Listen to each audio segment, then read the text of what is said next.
श्री राधे श्री राधे। सज्जनों, यात्रा करने के बाद किसी भी तीर्थ में जाओ, किसी संत के दर्शन हो या कोई भी भगवत मंदिर हो, आप वहाँ जाने के बाद भी अगर मान लीजिए आपके मन में अगर पवित्रता नहीं आई तो आपने तीर्थ नहीं किया। आपके मन में भगवत भक्ति के प्रति वैराग्य नहीं हुआ तो आपने भजन नहीं किया, आपने यात्रा नहीं की। यात्रा यहाँ तिरा, यानी वहाँ जाकर के भी आप तिरने की बजाय डूब रहे हैं तो आपने यात्रा नहीं की। आपका मन अगर उसी तरह चंचल है, भगवत भजन में नहीं लगा पा रहे यहाँ पे, तो सोचो आपने यात्रा नहीं की। यात्रा करने के बाद भी आपका अगर मान लीजिए वचन में शुद्धि नहीं आई तो आपने यात्रा नहीं की। आप कई लोगों को देखते भी होंगे कि हर बात में गाली गलौज करते हैं, हर बात में, तो सोचो उनके मन में पवित्रता नहीं आई।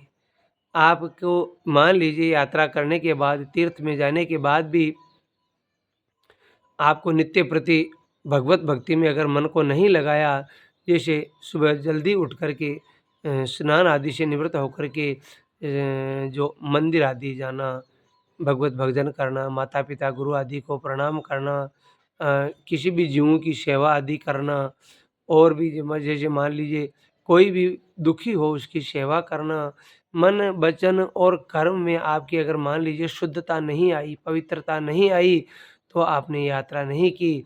आपने तो केवल वहाँ जाकर के स्वादिष्ट भोग पदार्थ खाए पिए हैं और इस शरीर का केवल शरीर की यात्रा हुई है, मन की यात्रा नहीं हुई।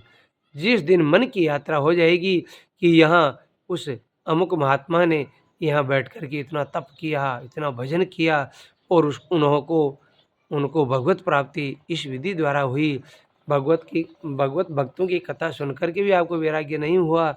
मान लीजिए आप कहीं भी चले गए तो आपको उन जो महात्मा थे उनकी जीवनी से आपको उनका अनुसरण करना चाहिए, ताकि आपको भी अरे इस जन्म में नहीं तो हो सकता है अगले जन्म में हो जाएगी, लेकिन भगवत प्राप्ति अवश्य होगी, ऐसा मेरा विश्वास है।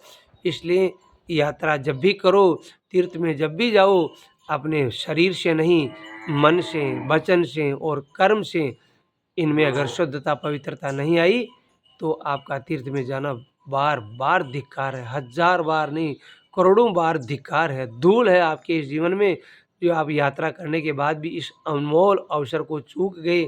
ये अवसर दोबारा नहीं मिलेगा। तीर्थ नाहे एक फल, संत मिले फल चार, गुरु मिले अनंत फल, कहे कबीर विचार। सोचो तीर्थ में नहाने से केवल शारीरिक शुद्धि हो जाएगी, शारीरिक शुद्धि होगी तो मन में भी आपके बदलाव आएगा, सारे मन में बदलाव आएगा तो आपकी इंद्रियों में भी बदलाव आएगा, बदलाव आएगा तो आपका चित्त हमेशा भगवत चिंतन में लगा रहेगा। इसलिए आप जब भी जाओ तीर्थ में, आपसे प्रार्थना है भगवत चिंतन करते हुए उन जो महात्मा थे, कोई भी धाम हो वहाँ जाकर के उनसे उनका अनुसरण कीजिए, उनकी नकल करके, अरे कई बार नकल भी वास्तविकता में बदल जाती है, तो आप ऐसा प्रयास ज़रूर कीजिए, सफलता आपके द्वार अवश्य मिलेगी आपको, मेरा विश्वास है। आप सभी को बहुत बहुत ये विनती है कि आप इस प्रयास को ज़रूर कीजिए। श्री राधे श्री राधे श्री राधे।